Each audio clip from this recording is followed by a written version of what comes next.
You're listening to Podcast PXN, PlayStation, Xbox, Nintendo. Let's do this. What's up, guys? Welcome to episode 16 of Podcast PXN. I am one of your hosts, Daniel Prindle, aka Dan is DTM on Twitter, and I am joined by the pride of PlayStation who can't stop playing his Switch, Sean Babiak. I'm tired and I'm sick, and I think you feel that exact same way. Join the club, but I'm going to put a fake face on and make this the damn best show you've ever experienced while sick. Thank you to everyone live in the chat for coming out to the show. Just as a reminder, we are live each and every Wednesday at 8 p.m. Eastern Time on YouTube. All you have to do is search Podcast PXN, and you will find us on there. Remember, the show always starts with the PXN News of the Week, so let's go ahead and jump right in. First item on the PXN News of the Week, we have Death Stranding, that we have completely forgotten about the last, 2 episodes? No, just last episode. Well, just last episode, and actually it just came out not that long ago, so it wasn't out when we did our No, just the review discussion. Yeah, just reviews. So, Death Stranding is out. What are our impressions on Death Stranding? So, let's emphasize that we have not played the game whatsoever. And have no desire to do so.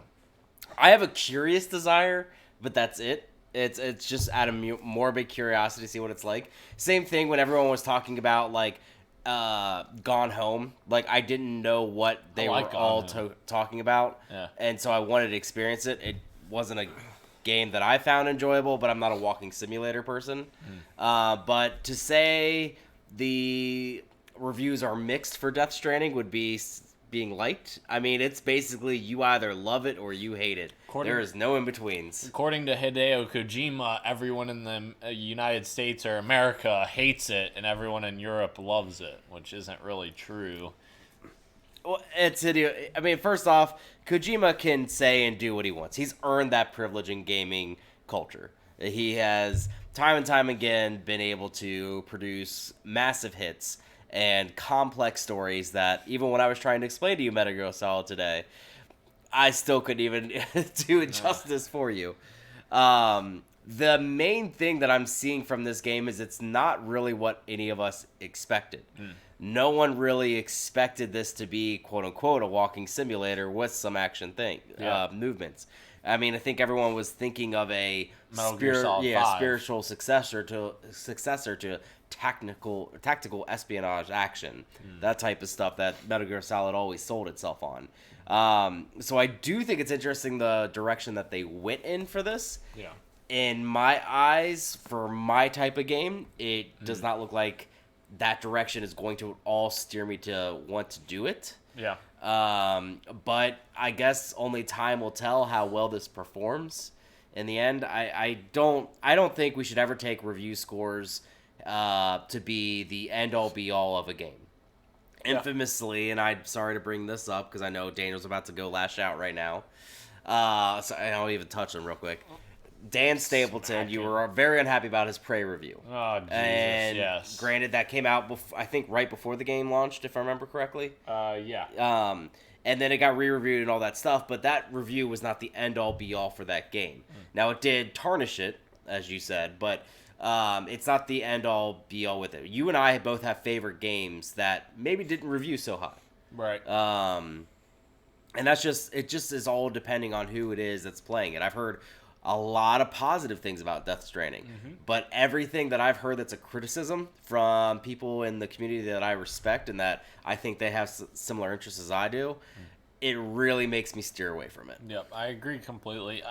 I completely respect what Kojima is doing with it because he wanted to do something completely different and kind of create his own genre almost. But he keeps wanting to say a social strand genre. I don't see any other person or game developer copying this and making a social strand game. I just don't see that happening. I very much applaud Kojima for creating something very original, and he's always been one of the people in the industry that creates new types of experiences, not necessarily just games, because he is talking about wanting to do movies and produce TV shows and stuff like that in the future. So I think that will be kind of interesting to kind of watch and see what Kojima does moving forward. But yeah, Death Stranding, very much mixed. Obviously, the people that like it a lot, and the people that don't really don't like it. So I do appreciate the conversation around it in Yeah. game journalism, just because no one is all saying that this game is awful. All Right. they're really saying is that it's just not my game. Right. They did not anticipate like either the controls or just the movement itself or the gameplay to be what it was, and they just did not find that to be an interesting part of the game. Well, yeah. They've all unanimously have complimented the graphics, the cameos and the voice acting and all that stuff, and how everything's looking out.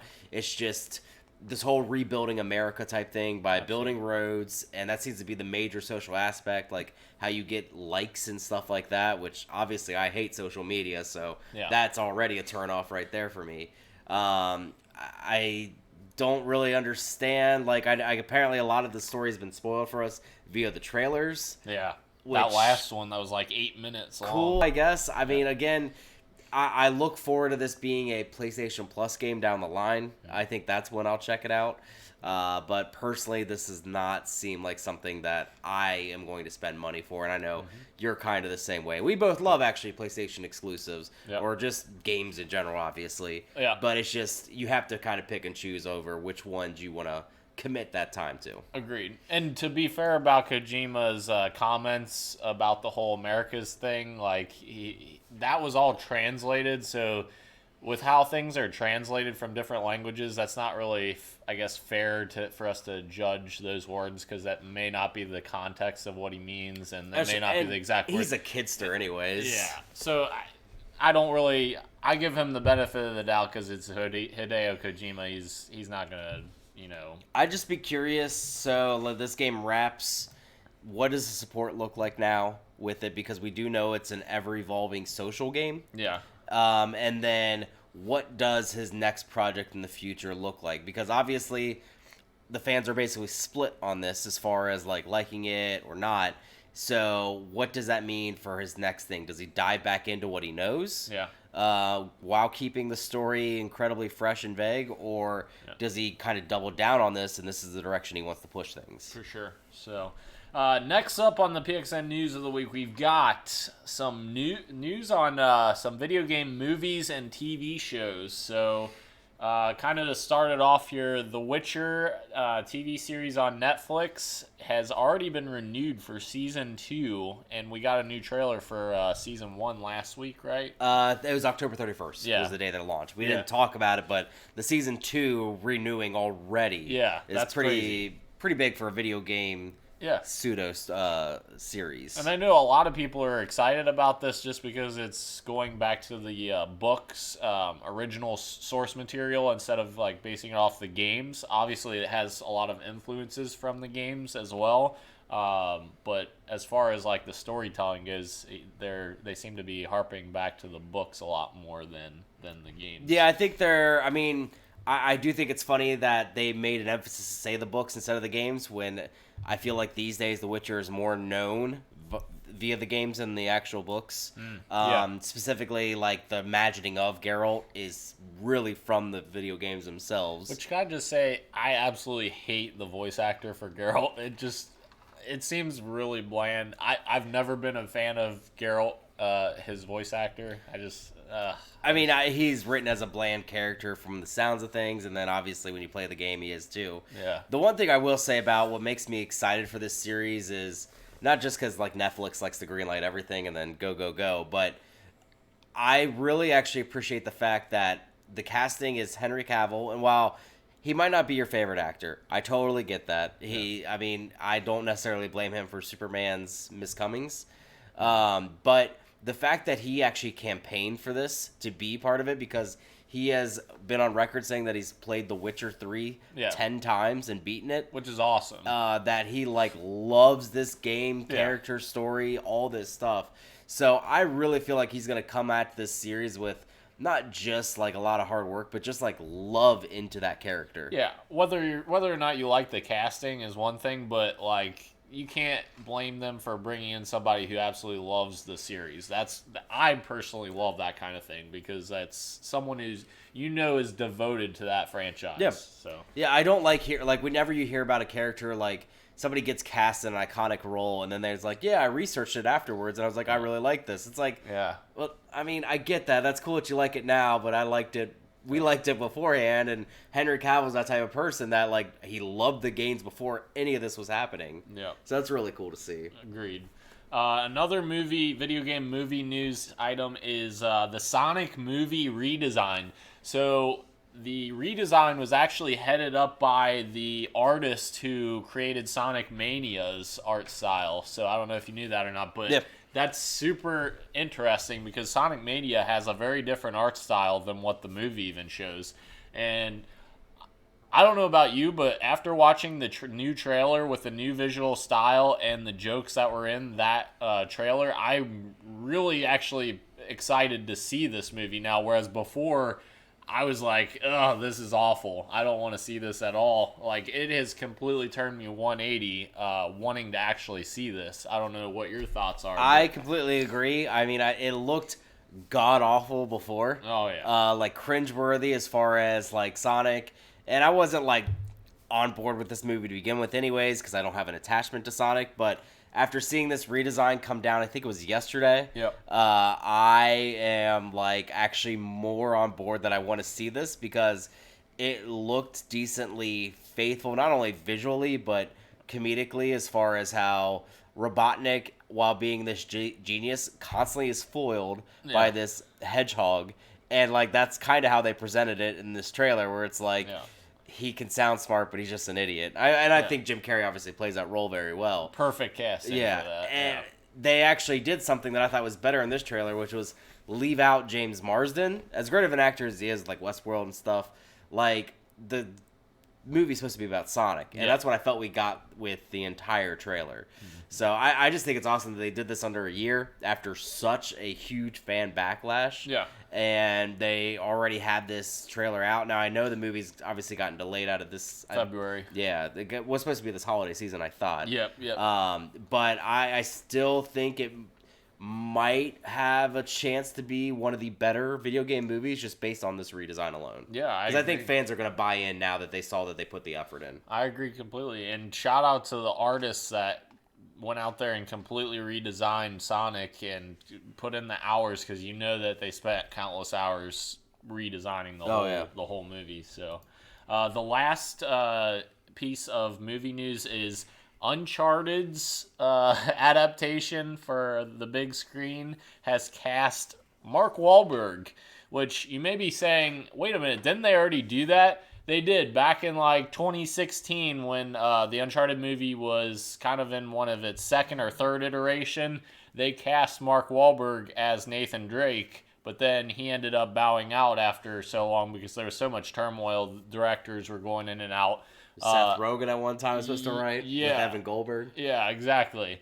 And so now Mark Wahlberg has actually been recast for this movie, but now in the role of Victor Sullivan, a.k.a. Sully, for Uncharted, which is super interesting because you're basically getting a super young version of Nathan Drake with Tom Holland, and you're getting a super young version of Sully with, obviously, Mark Wahlberg. So this is going to be very interesting to see where they take the story. Like, are they going to do like an Origins type story? You and I talked about this before. Like you said, this is like an Indiana Jones type thing. But for them to do Indiana Jones, I feel like Tom Holland has to be presented as like a little older rather than being like younger. He can't be like Spider-Man Homecoming young, like presented in that way, if you know what I'm saying. No, I would agree with that. The only thing is they have to realize too I really hope that they do take Neil Druckmann into everything because as we saw from Uncharted 3, that Nathan Drake had this knowledge of ancient civilizations even when he was a child because he was explaining stuff to Sully inside the museum. Yep. So I hope that they lean on that he's not just some acrobatic kid that can like steal stuff. He's actually very knowledgeable. Yeah, it's like what we always say about Indiana Jones is that like he can kill Nazis and all this stuff, but he actually like knew his stuff. I agree completely. So next up on our news, we've got Dreams has a release date that has reportedly been outed by retailers for Valentine's Day. So Dreams has been announced for what? It feels like a decade at this point. I know it's not a decade, but it was shown off during the initial reveal for PS4, which was 2012. Even though they didn't tell you that it was Dreams, but at that point, 2013, yeah. So 6 years and the game's still not out, which is just, I mean, this is almost Crackdown levels of delay, because Crackdown was shown at Microsoft's first event back years and years ago. It is, and it might have a similar showing as Crackdown. Yeah, unfortunately. I mean, the idea of Dreams is a really great idea, like creating something that people can get their hands on and create cool things with, but the problem comes back to, are you going to get enough people that are willing to create stuff for free, essentially? And Project Spark was very similar on Xbox, and I was very much in that community for a while, and I had fun with that. But after a certain point with creation games like this, people just fall off a cliff and move on or go to other things. There's no doubt in my mind that we'll see some cool things from Dreams, but I'm just concerned about the long-term success of Dreams. I don't care either which way, personally. So, and I don't mean to be that, just be, I guess, down on the game itself, but I am in that mindset of, if I have a game, I want to play that game. I don't want somebody to create that game for me in the community or be the person that actually has to do the creation. Now, I say that knowing full well I love Mario Maker. Right. I really do.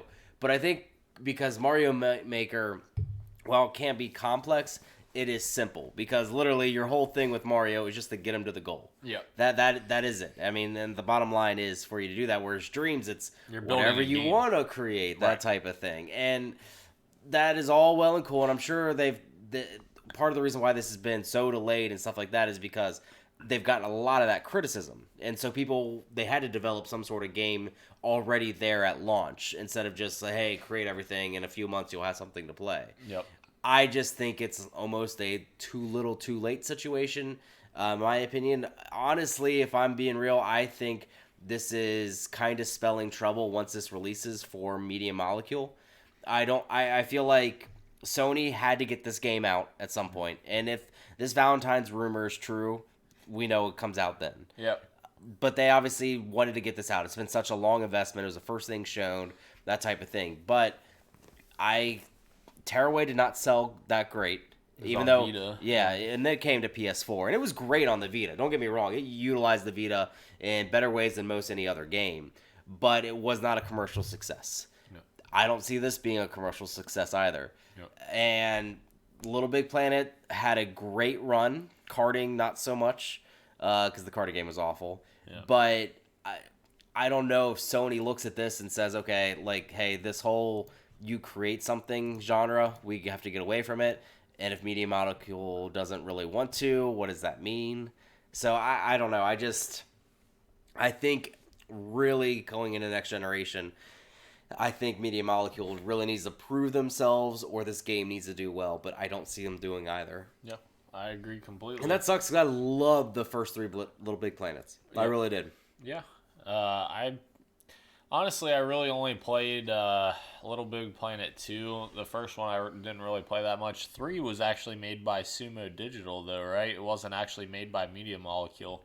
I believe you're right now that I said that. Yeah, so, yeah, that'll be interesting to see what happens with Dreams when it finally comes out. So I'll be in a dream. Yeah. Next, we've got Google Stadia's launch lineup has been revealed. So this is kind of interesting because this is Google's big push to, start the foray into video games. They have created something where it is very niche already, where it's targeting a specific audience, audience that has online abilities to be able to stream very high quality games at a decent resolution and frame rate over the internet. And thing is, their launch lineup does not look impressive to me. And there's a lot of games in here that look good, that are good games. Don't get me wrong, but the problem is there's nothing here that is exclusive for one, and for two, there's nothing here that people haven't already played. So if you're going to buy a new console, you're going to want to have something there that you haven't played already. So why would I want to buy something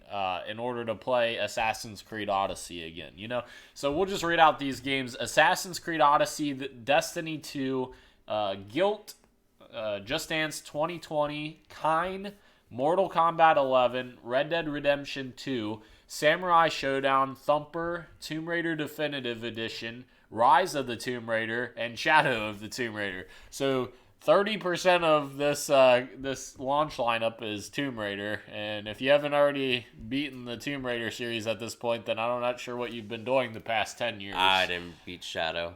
I haven't actually Okay, either, I was going to say. Yeah, to be fair. I got very close to the end. I didn't beat Shadow. I actually haven't even started Shadow. But, wow, Daniel just got caught in his own lie. I did, but you see what I'm saying? That the trilogy of games that has been out since 2009, something like that. The first game came out, I think. It was re-released on next gen, but there's nothing here that screams to me to buy Stadia for. There's nothing worth purchasing it for. The only thing that I could see people wanting to purchase at this point that's a seller is Red Dead 2 because of obviously PC capabilities because of mods. That's really the only thing that I see on that list right there that would make me be like, maybe, okay. But the problem is the PC audience pretty much only plays on mouse PC and keyboard, and Steam. Yep. So they're not going to deviate from Steam, I don't think, to Stadia, which is a streaming platform, and you're degrading any way you want to look at it, you're degrading the quality of your game when you're streaming over Stadia. There's no way they can mimic a extremely high-powered PC. If you have a top-of-the-line PC and you are looking for Red Dead Redemption in 4K, 120 frames per second, whatever, you have a system capable of doing that. And I don't see people with that system choosing Stadia, which is obviously not going to be as superior as the PC version that they're actually playing locally on their machines. So I feel like that's one of their big problems. Yeah, still at this point, I feel like I'm even less excited even before. Like, obviously, this wasn't going to be something I was going to jump into, and you said the same thing. Yeah. But this makes me even want to less. I don't think we should always look at consoles as, like, they're exclusives of what sells, because we technically know that exclusives don't really move the consoles. It is the third parties. But I think the exclusives start the conversation to get the rest of the community on board. Right. Like, so Halo Infinite comes out later this year, or sorry, Holiday 2020. Next year. So while other games come out, the conversation is going to consistently be Xbox has a new platform coming out with the Halo. Oh, you don't know what Halo is? Let me explain to you. It's this giant franchise, that type of thing. Yeah. And then, by the way, hey, you're going to be able to play your Call of Duty. You're going to be able to play your Assassins, all this stuff. I'm like, oh, okay, cool. Then, I'll jump on. Yeah. It's something to jump you off for it. And right now, Google doesn't have anything that wants to jump off. Right. I mean, look, on those games, I mean, Thumper, I think, is the funniest thing because Thumper is actually probably one of the best VR games there is. Yeah. And I enjoyed the hell out of it playing it. But, like, I tried to play it non-VR, and it's not that fun. I can only imagine what that is like streaming either. Yeah. Because it'll be basically the same thing. It's just... And that's a rhythm game too, right? It is, yeah. I still don't understand at this point what this fourth system is for. Yeah. I understand the PlayStation and the Xbox. They're two competitors that have very liked hardware. Likewise with their controllers. They don't try too many new things. They're very similar, but they're competitors. Yep. Then you have Nintendo, who is the odd man out, but he's always thought of as your secondary console, and if you're me right now, primary. Yeah. But I think all three of those coexist very well. I think we've gotten to a very good rhythm where three consoles can coexist well. I don't think you can add a fourth in. I really don't. And I think that's what basically Google's doing. And we've all said that if anything's going to succeed, Google will succeed. I think Google is going to fail. Yep. I think this is going to be Google Glass. They're going to just basically throw away their money. Yep. So, but, well, they'll learn from their mistakes as they have in the past. Next, we have Bethesda has formed a brand new studio from the ashes of Human Head. So, Human Head was the studio that created... did they create the original Prey, or were they just working on Prey 2? I can't remember who created They created the original Prey. They did? Okay. So, Human Head created the original Prey, and they're also starting development on Prey 2.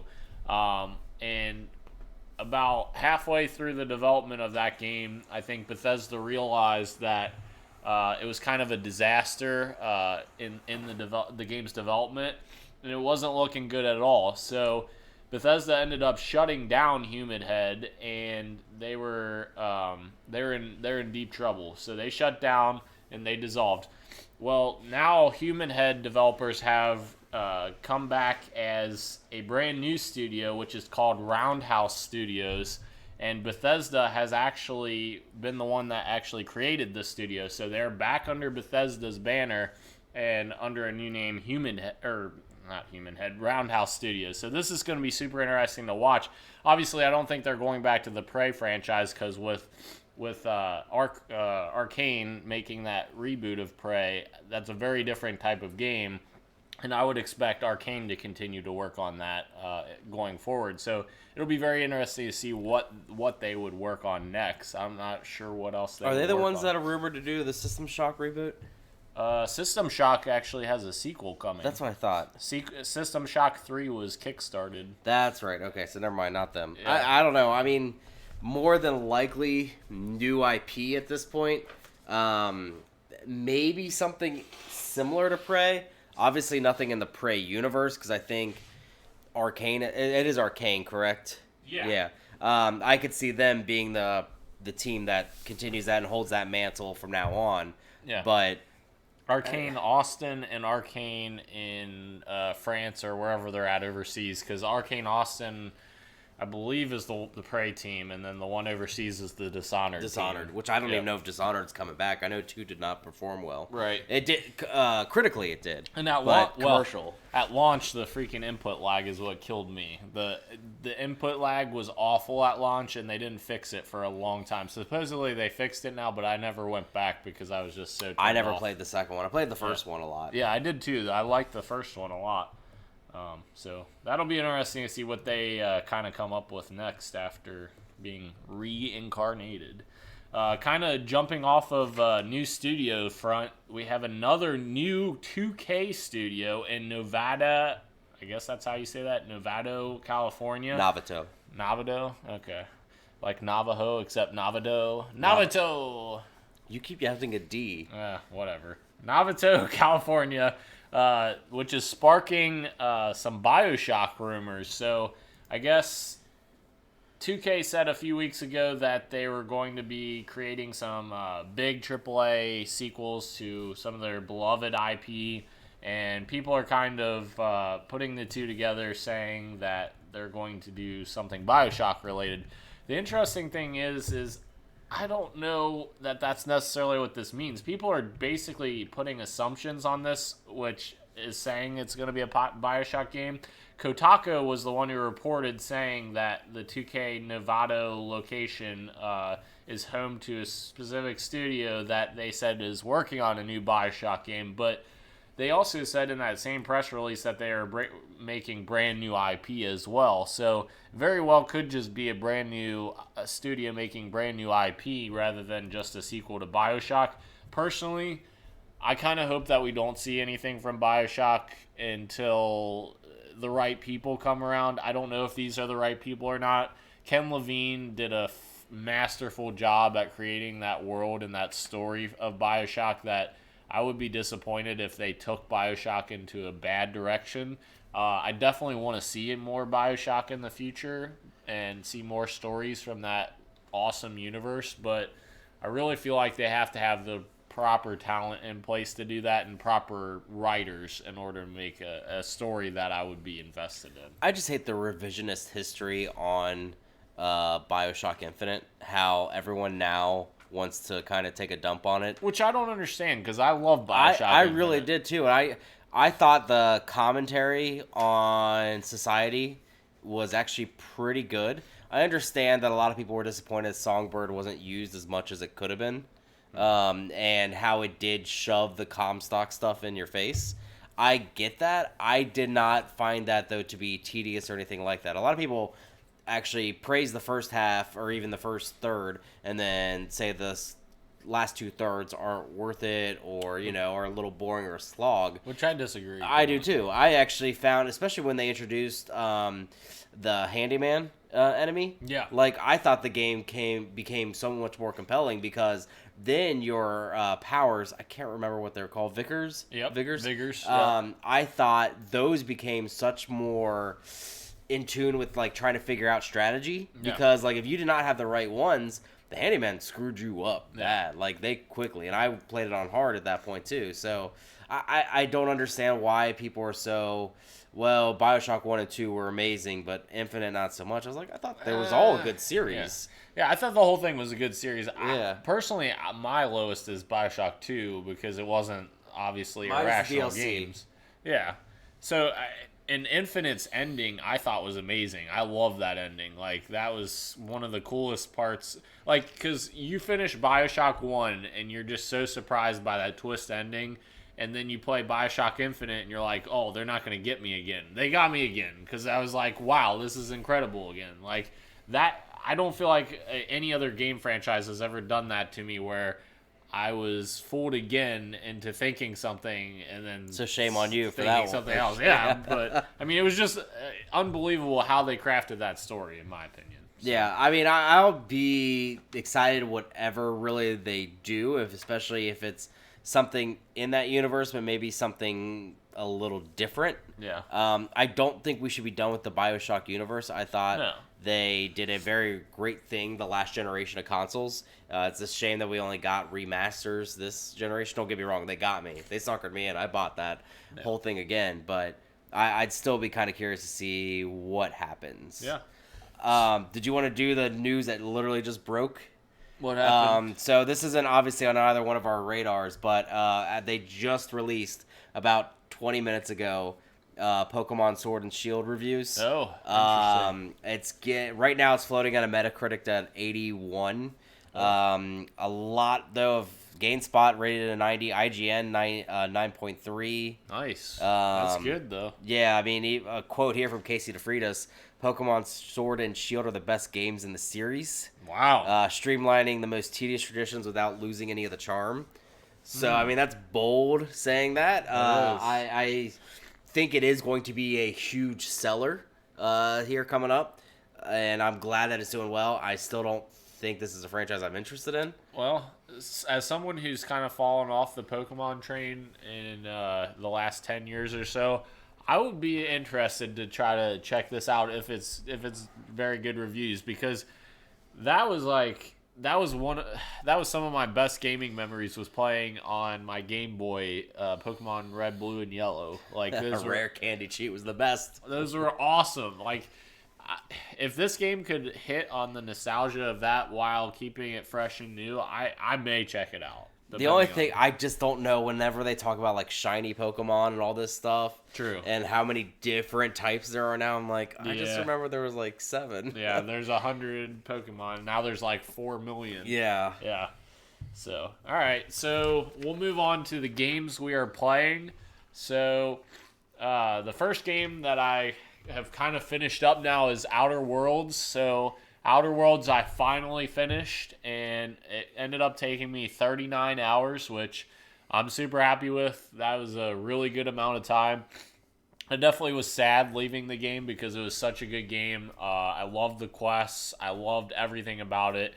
Every single world I went to, I wanted to explore at literally everything. So that very much made me excited to play a 39-hour campaign of something that I just continuously kept enjoying. So that was very, very, very awesome to finally finish up. So the interesting thing about the Outer Worlds is the ending is probably one of my favorite parts, because the ending was basically the ending was basically Fallout 3, where it basically sums up all of your actions and everything you've done throughout the story.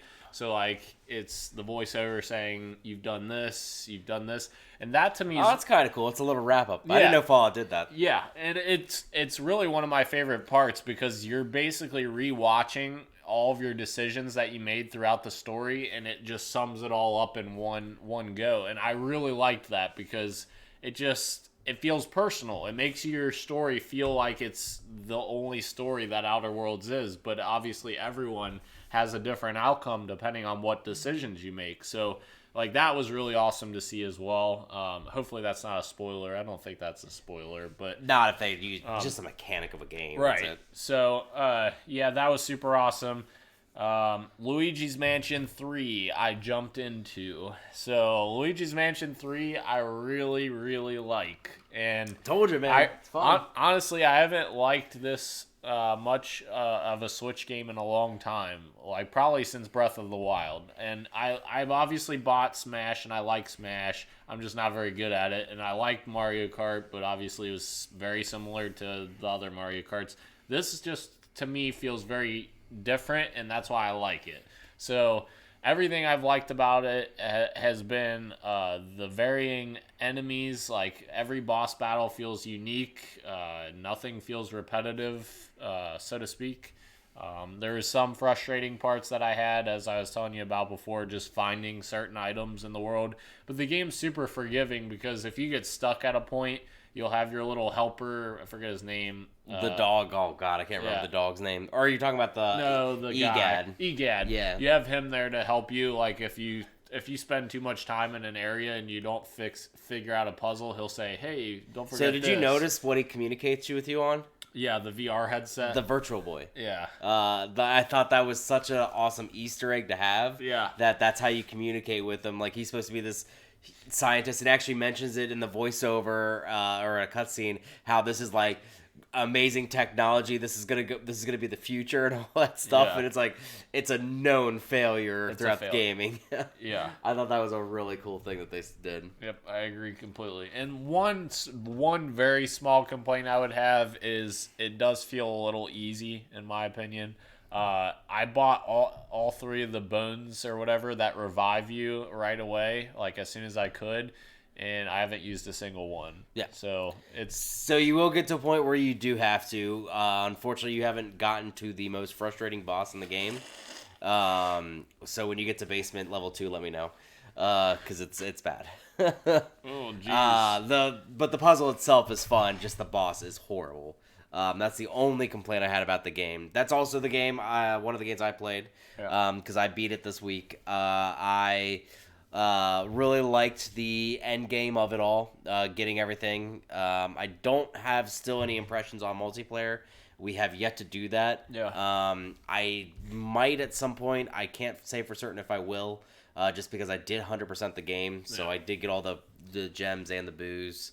But I really did enjoy my time, minus the level I just said, which I know is a lot of people's complaints with that game. But the bosses were, for the most part, very unique, very fun. It's very interesting how you have to figure out how each boss works, because not the same strategy is going to work with every single person. Yes, the basic, you have to suck them up with your vacuum to absorb them into the whatever you call it, in the nether type thing. But to get them to be that susceptible is always different. Yep. And I always admire that I had to kind of think about it. Yep. And even the puzzles in the later half of the game will get a little bit more difficult for you, where you have to kind of think about what you're doing. Right. Almost in a rush, too, in certain areas. Another game I have been playing is Katana Zero. This game came out in April for the Switch, PC, and Xbox. I can't remember if it came to PlayStation 4 or not. But this is published by Devolver Digital. I believe it might be from the same guys that made Hotline Miami. I didn't look at it too deep enough, but I thought it was. But anyways, it was on sale, so that's why it had been on my radar for a while. So it's just something I definitely wanted to check out. Akisoft? Akisoft. So it's not. They made some other game called Tower of Heaven. Huh. But this is actually a lot of fun in the vein of Hotline Miami, where this like noir 2D 16-bit game where you're essentially a ninja and you're going through these areas and killing people. Yeah. The story is a little nonsensical, with you kind of having a little bit of, it seems like, direction on how the story goes, how your character talks. Yep. You can actually, a lot of games, like when somebody's talking to you, you have to wait till they finish talking and all that stuff. Yep. Well, you could actually like get the other NPCs frustrated by going too quickly into basically going to the next part of dialogue, and they'll mention it to you like, hey, listen to me, I'm actually talking to you, that type of thing. The gameplay is very much in the vein of Super Meat Boy, where it is quick action. You have to get from point A to point B, but you have to kill every single person in the room before you can. And this is where it becomes challenging because everything is one-hit kill. So every enemy that you hit, they instantly die off of one hit, but so do you. That would piss me off. So you do have the ability to slow down time and reflect bullets with your sword. Yeah. So that's where you kind of get to like make up and do a little showmanship type thing. But the really cool thing that this is, that I think is such an interesting game mechanic, is you're not actually playing the game as the character. What you're doing is you're creating the security tape footage for you to watch for how your character basically ran through this group of people. Oh, that's interesting. Yeah, so like anytime you get set up and that you're going to go into a room, basically all you see is a rewind of a tape, and then you move in certain ways and kill certain people, and then if you die, it doesn't say like, oh, you died. It'll come back on the screen saying, no, that's not the way I did it, or this way doesn't work. Oh, that's super clever. Yeah, so then when you're done with that level or that room, basically what you do is you replay and see all of your moves and everything that you did play back in real time. So if I slowed down time, reflected a bullet, did a jump, obviously that slowed down in the game, but when I'm watching the tape, I just see it in that motion itself. Yeah. So I just thought that was a really cool mechanic that I'd not ever really seen before in a game. And I'm having a lot of fun with it. I think it's only supposed to be like 3 to 4 hours long, but it's still something that I've been wanting to check out. I was glad to see it on sale. I highly suggest it if you're into those type of games like Super Meat Boy or Hotline Miami. Cool. Last thing I wanted to mention was I did play as Terry Bogard on Smash Brothers for a little bit. I'm actually a fan. Really? Obviously not a fan of the King of Fighters or SNK, but I actually thought he played pretty well. His up B, I think, is very weak, but that is a detriment to all the fighters. Yeah. Ryu is awful for his up B, so is Ken. But I liked his hits. He has this weird charging, almost like Ganondorf hit, where, like, you know, Ganondorf kind of goes up with his leg and then slams down. Yep. He has the same thing with this fist that's almost like a Falcon Punch, but something that you could hold. Falcon Punch! So I really like that. That was good. His fire move is actually pretty cool, to where you can push a character off, and then while they're coming back, you can send another one, and then you can actually go and then get them even more. So I thought that was cool. His special was really sweet to see, because it's almost this encompassing, like you punch and then you lay out a thing of 3 fires, and if anybody's in that, it's actually, it seems kind of hard to avoid, because a lot of time when I get a special, it takes me a while to be able to first perform it. Like Simon Belmont's took me forever to finally get. His, I did it the first try every single time because it has such a large AoE. And every time it almost felt like a one-hit kill. Even on his 0%er, I think I got a kill off of it. Wow, that's so I actually really liked him. I was kind of hoping once he got announced once he got released, that we get the announcement for the next one. Still haven't gotten that, but we'll see how that goes. But anyways, really cool. I liked his stage too. Perfect. Awesome. So I'm just going to go ahead and apologize in advance if you can hear me sniffling every 2 seconds and freaking blowing my nose. Apparently, middle of the podcast, I'm just turning into a fire hydrant. My nose is running like no other from this cold. So, all right. So continuing on topic of the show, X019 begins tomorrow. So we're done with the podcast, and we'll record back tomorrow. Yeah, see you guys. No, we aren't. We aren't re-recording tomorrow. So I just thought we would bring out some predictions and expectations for X019. I don't expect a whole heck of a lot, even though Microsoft is touting this as their biggest XO event ever, even though they've only had like 2. Not 2, but they had some back like 20 years ago. They had them a long time ago. But so I thought it would be interesting to kind of go over our kind of predictions for that. But also there's some news on this as well. Apparently, Rare will reportedly reveal a new game at X019 as well as Obsidian. So this is interesting because I expected Rare to be here, but I expected them to just show like another Sea of Thieves expansion. Like they've continuously put out new content for Sea of Thieves, which I applaud. I applaud Rare for continuing their effort on Sea of Thieves because while it may not be everyone's cup of tea, it's definitely something that people that are into really enjoy. And the fact of the matter is, when Sea of Thieves came out, the number one problem was content. It didn't have enough content in it. It was very much create your own fun.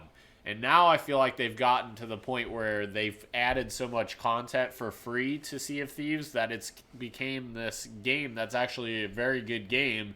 That not really a lot of people have really seen because it doesn't get the love necessarily that it kind of deserves.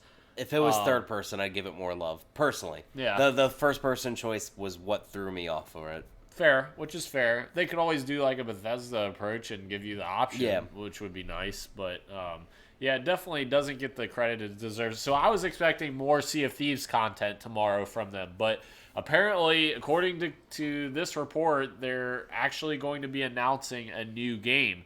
So I'm kind of curious what this new game could be because they're saying it's going to be a new IP and not like a Rare IP that they already own, like Banjo. Obviously, Battletoads is already coming, not from Rare. Or Perfect Dark that everybody wants. Or Perfect Dark. Or Perfect Dark reboot is what I want so freaking bad. That would be awesome. The downfall is they don't need another FPS at this point. That's very true. They don't in their wheelhouse, and that's something that Phil's been on record saying that he wants a stable that is full and diverse. Although I agree with that. Although they really don't have that many FPSs if you think about it exclusively.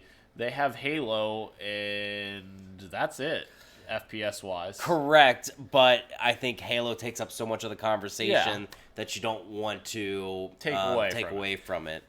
Whereas Sony pretty much has, in my opinion, 2 wheelhouses, which is third-person action and then RPGs. Yeah. They have both of those. And now, granted, third person over the shoulder, and it's probably a PlayStation exclusive. Probably. They do well. I mean, they are always really good games for the most part. Yeah. But they don't have a diverse platform in that sense. Agreed. But at this point, too, I don't think you need a Halo's established. I don't think you need a first person. I don't think you need to have everything in your wheelhouse. That's the only thing I think that Xbox might be going at things a little wrong is that they want this diverse wheelhouse. I don't think that's what I think you need diverse partnerships. I think you need to have that's great to have your Activision partnerships, but also have like maybe your smaller developers like we were talking about with Sony last week with Shuhei's new position. The thing I'll counter that with is sometimes with PlayStation exclusives, not all the time, but sometimes I feel very samey. Like I'll play something and I'll be like, wow, this feels very samey. Like for instance, people were linking Last of Us 2 to Days Gone, not because of the gameplay being the same or anything like that, but they're very samey in terms of tone and in terms of like what's actually going on, like zombie apocalypse type experience. But that's one thing I actually like about Xbox, and now that they've acquired these other studios like Obsidian, like I'm super stoked about that because Outer Worlds is such a different experience than like Halo Infinite. Like those are very different games. And what I was gonna say, what's the other game that Obsidian has in development right now that's already been announced? That's already been announced. I don't know of anything else. Didn't they have that multiplayer? They have the Pillars of Eternity franchise, but I don't think they've announced anything. Don't they have the multiplayer franchise that's coming out? Or is that Ninja Theory? That's Ninja Theory. I'm sorry, I apologize. I thought that was them. No, that's the like fighting game or sort of like Overwatchy type game. But like with like mechs, it kind of looks like, if I remember right. Yeah, okay. And that's Ninja Theory, But Obsidian, this is probably going to be their Pillars of Eternity team, which is that Kickstarter game that Obsidian kickstarted a long time ago, which kind of, honestly, it got Obsidian back on the map. It got them back in good shape financially. And it's not necessarily a franchise I'm interested in, but it's that team, I believe, that is making this other IP, because the Outer Worlds team was making Outer Worlds while the Pillars of Eternity team was making Pillars of Eternity 1 and 2. So I'm very interested to see what they're going to announce, because obviously I love Outer Worlds. Well, we know it's not a third, because there was reports today actually where they said that if they were going to make a third, they have to redo basically the infrastructure of Pillars of Eternity. Correct. So we at least know it's not going to be a third. Correct. Pillars, but I think it'll obviously be something in an RPG, because that's kind of their wheelhouse. Bread and butter. My hope would be something, and I get it, this is probably a pipe dream, but something in the vein of South Park Stick of Truth. Granted, I understand that that's a licensed game, and it's tough to get for the most part, except for Sony, since they already own Spider-Man, a licensed exclusive. Yeah. Well, Sony itself owns Spider-Man. Yes. But I would be very much looking for. I thought they did such a good job with Stick of Truth that I don't think they necessarily need an established license for it. Yeah. They can create something in that vein or that look that has maybe not necessarily. You don't need the comedy either, but I love the mechanics of that game, and I really appreciate just how much you appreciated Outer Worlds being a 100-hour RPG while not being a 100-hour RPG, if that makes sense. Yep. I really appreciate that about Stick of Truth being a 30-hour RPG and a 10-hour time limit. Yeah. I would really like to see something like that. They're really good with time management stuff. Yeah, respecting your time. They're respected for it. Yeah, rather than spending 40 hours wandering around in the middle of the desert in Fallout New Vegas, you're going to just specific worlds that aren't going to have that big expansion. What do you think is the over-under that we actually see the Scarlet tomorrow?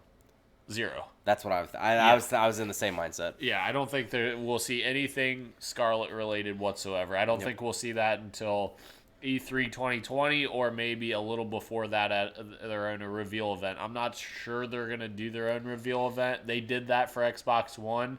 It was only a month before E3. I don't think they'll do that again.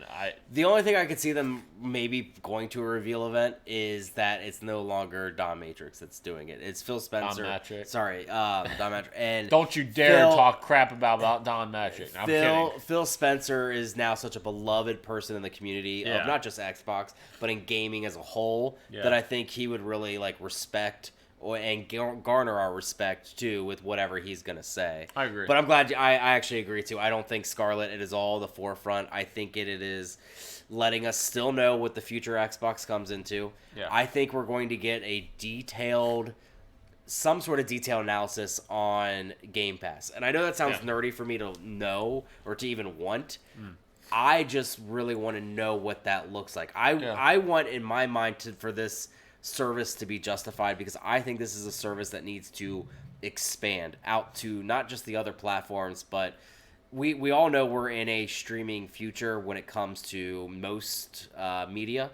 When it comes, Disney Plus just launched yesterday. Yep. I think games going this route is the future, and I want that to be justified by whatever Xbox says. And it's interesting that you say them expanding Game Pass. I think they will do that by announcing the xCloud release date. I think they will announce the official public release. More likely release date of xCloud. They've been doing testing on Android only for xCloud the last month or so.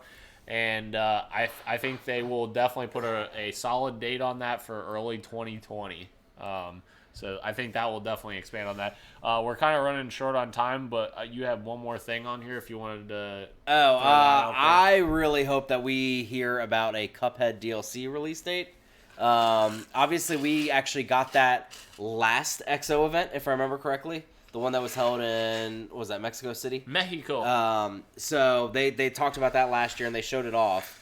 But it was supposed to, I think it was supposed to come out last year, but it got completely delayed. Yep. Which is fine. Studio MDHR, is that who it is? Yep. Yeah. They can take whatever time they need. I will always love Cuphead.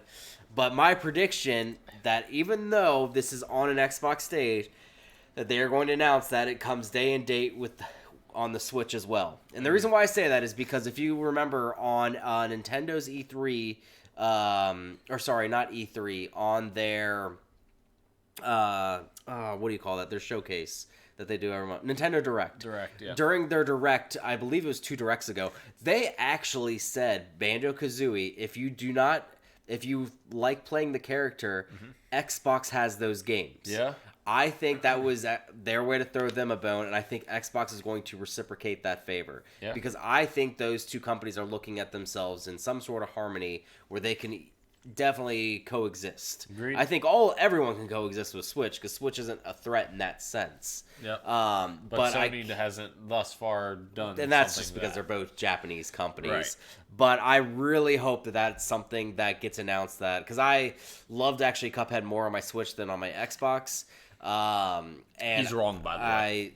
I wasn't wrong about Ori. You weren't wrong about Ori. But I really think that would be something that would even push units more so to them, and maybe, now this is where my long shot goes, is maybe announcing more partnerships with Nintendo. Yeah. And, focusing on stuff on the Switch. Could be. Primarily Recore. Yeah. I would really like to see Recore on the Switch, mostly because I had such a bad experience with it on Xbox when I knew it was supposed to be such a good game. And the reason why is because I had one of those that glitched the entire way through. No. And I know there was reviewers that had the same thing happen. That's why it got mixed reviews a lot. But that was my issue with it, is I glitched through it consistently and I couldn't stand it. They did actually update it as well. There's an Xbox One X update that they did when Xbox One X came out, and it performs very well. I don't know about the launch system, but so that'll be interesting to see what happens tomorrow at X019. Obviously, that'll probably be a big news reveal next week. Yeah. Because we're towards the end of the year, folks. The news ain't coming as much as it was. It's slow. It's slow trickle. So going into our top five most anticipated games for 2020. I'm going to try and go through mine pretty quickly because we're running low on time here. And you're not running low on mucus. I'm growing more and more awful here as the seconds move on. So, first game, Cyberpunk 2077. Enough said. I mean, CD Projekt Red creates masterful games. I'm very excited to play this game. Great RPG. The only thing I'm a little concerned about is how big this game's probably going to be. Like, I'm just concerned how much time it's going to take for me to actually get through this. But it's going to be a rough one. I'm very excited for it. It has everything that I love about RPGs, and all wrapped up into one. Yeah, Keanu. That's all you need. Keanu Reeves. Keanu. Yeah. So my first one is a surprise to me because I did not know much about this franchise, but now I cannot be more invested. Is Ori and the Will of the Wisps, right? Not the Will Wisps. Will of the Wisps. You just put the Will Wisps. You made it even more difficult for me. And the Will. I did. Yeah. Whoops, my bad. But I so much enjoyed that first game that I just played on the Switch, that after playing and beating it, I've been consuming all that media on the sequel, and it's looking bigger and better than the first one. I love the Metroidvania aspect. I can't wait till this comes out. I hope it comes out on the Switch. If not, I will honestly tell you this is when I will plug in my Xbox again. Yes. And be playing it because I could not be more excited. Yeah, I'm very excited as well for that. Is it going to be a Game Pass game? Yeah. Okay. It's a first-party game. No, but I might play it just on your computer then. Yeah, you can do that too. Yeah, because I think this franchise is just... I hope it continues for the most part. I agree. So my next one is Doom Eternal. So obviously this was originally supposed to come out in November this year. Got delayed to March, I believe, next year. March 13th? Something like that. So obviously I'm very excited about this. I've talked about this on the podcast before. Very excited for Doom Eternal. The first game was one of the best FPS campaigns as far as gameplay goes. It's just so much fun. All the demons, killing them in all the different ways is super awesome. The quick time events, which normally I don't say is something that I love, but when you get them to low health and you go up and melee them and it just destroys them, has a different animation each time when you go to finish them. I love that. That's great. So very excited to play Doom Eternal. Correction, it was March 20th. March for 20th. that. Gotcha. My next one is Final Fantasy VII Remake. So obviously I love Final Fantasy. Final Fantasy VII is actually my second favorite Final Fantasy game in the entire series.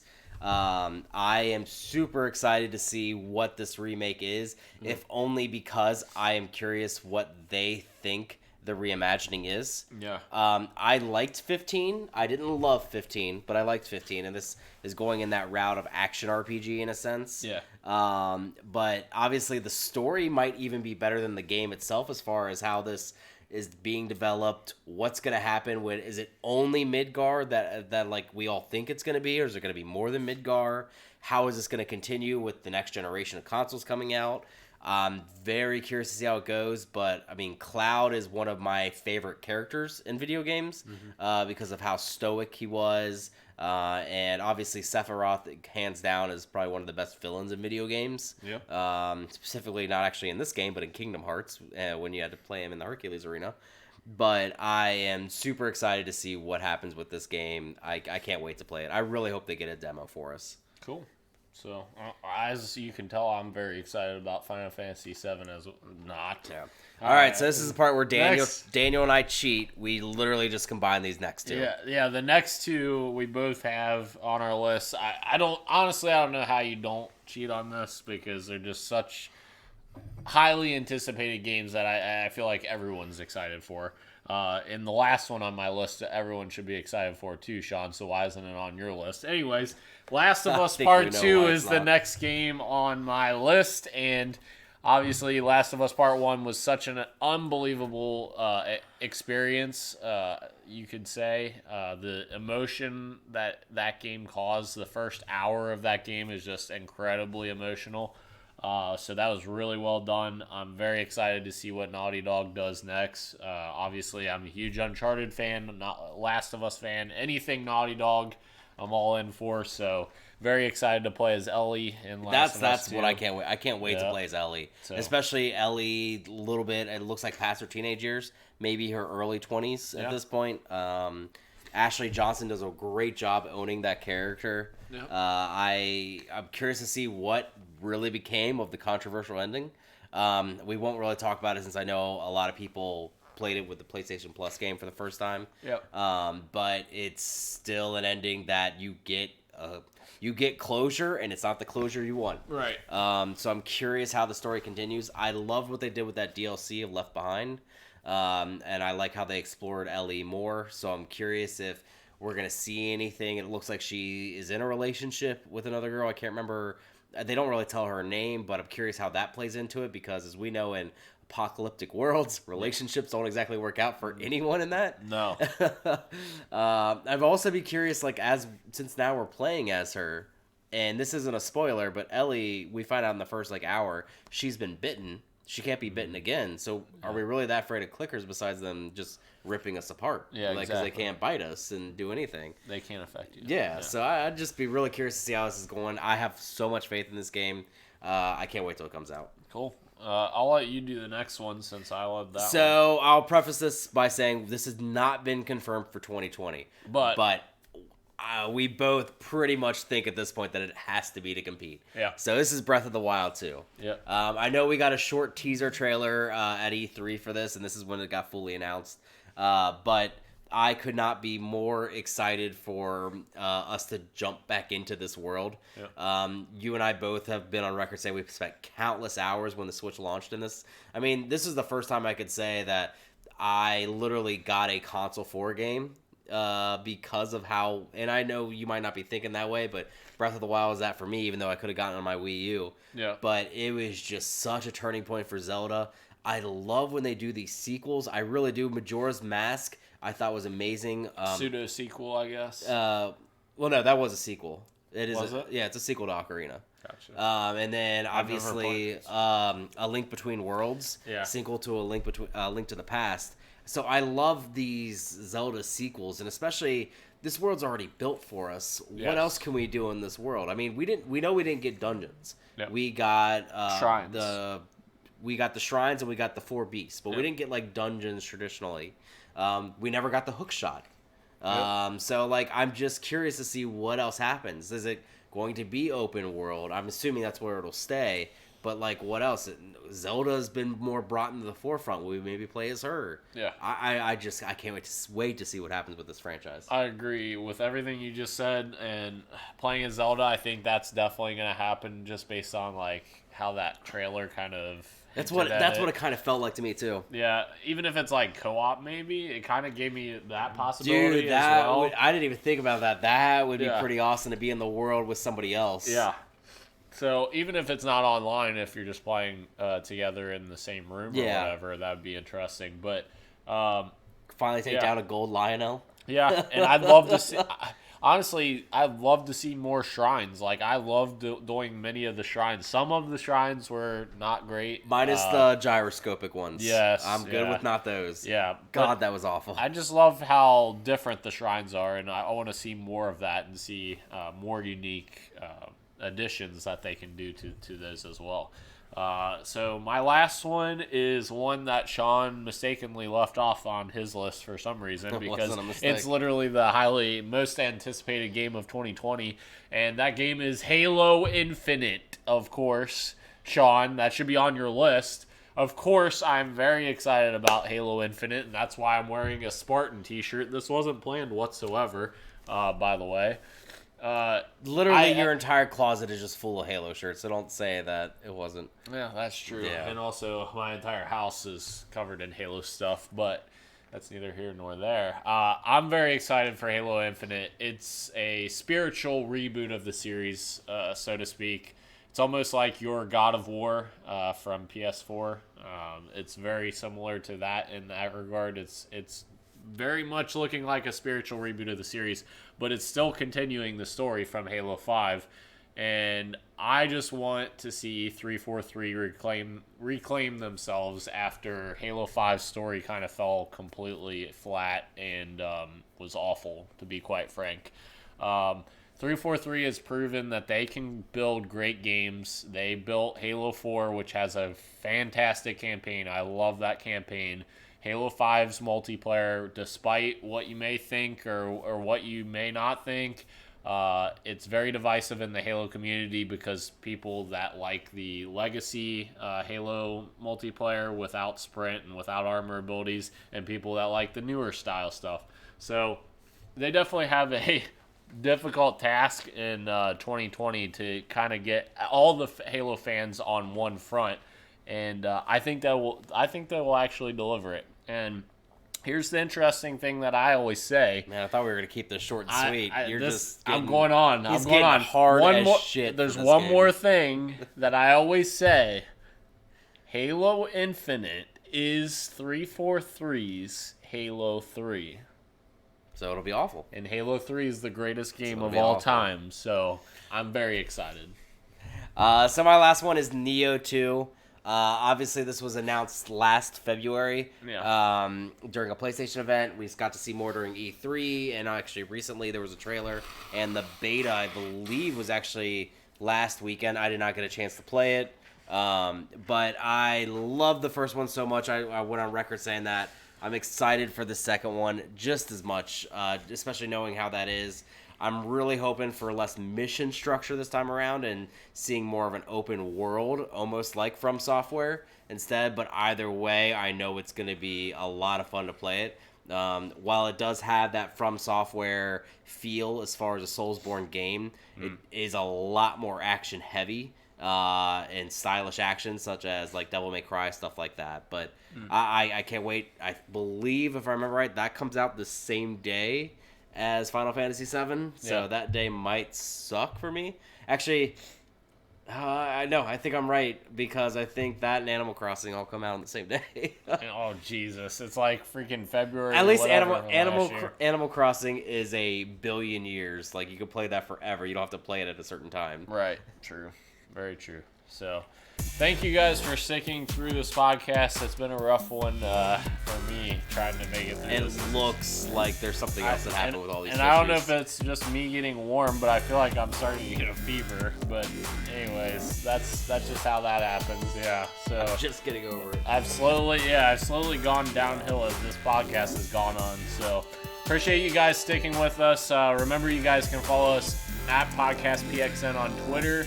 Really appreciate you guys checking out the live stream. And remember, you can join us Wednesdays at 8 p.m. live on YouTube. And we will see you guys next week. Deuces. See ya.